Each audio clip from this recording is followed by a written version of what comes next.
My name is Jennifer Crawford. I'm the Operations Quality Manager here at InsideTrack, and I work with coaches and teams and advisors from schools from all over the country. The work that student support professionals do is really challenging, and it's so critical that we take care of ourselves. If we're drained from all of our work, we're not able to help our students as much as we'd like to, and our own lives suffer as well. Often folks who work with people are really good at putting their own needs aside and ignoring how they're feeling or managing on top of their feelings as they help others. And while that can be useful, especially in a crisis or a stressful situation, it is important to regularly take time to check in with yourself, to see how you're doing, to see what kind of restorative processes you might need to engage in. Some of the most important things you can do, first off, you've probably heard this before, is to make sure that you get enough sleep. Sleep is a critical way that our body restores itself and recovers from the day. And if it's not getting a chance to do that, you're going to start every day with a bit of a deficit. So number one, try to get some sleep.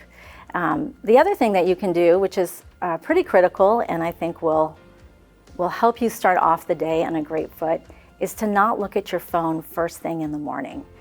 Make sure that you have a few minutes to yourself where you're really checking in to see how you feel, where you get to do something that you care about. Maybe it's just look outside for a minute, maybe see your kids, maybe pet your dog, feed your cat, and then you can look at your phone and check in on work.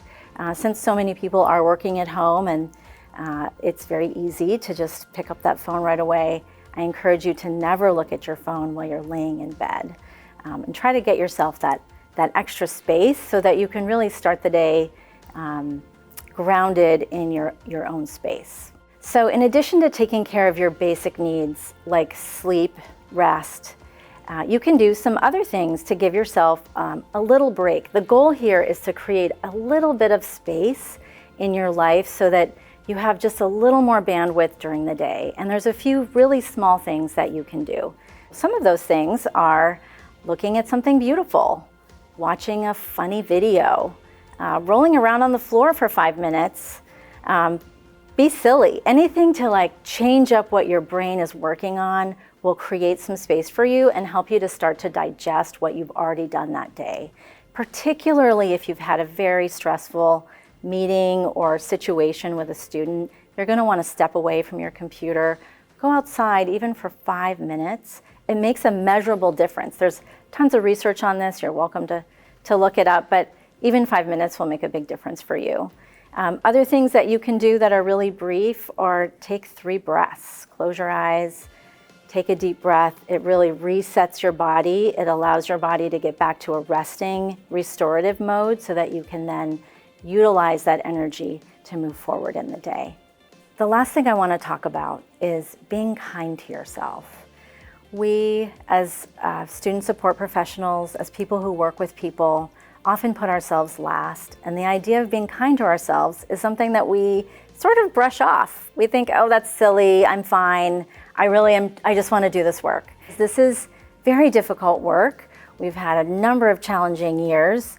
The educational landscape is changing all the time, and so we have new things to deal with constantly, as do our students. So be sure to just be kind. So in closing, I'd like to encourage you to try just 1 or 2 of the things that we talked about today to see if that gives you just a little more bandwidth, a little bit more ease, which you can take into your day for yourself, for your families, for your friends, but also for your students.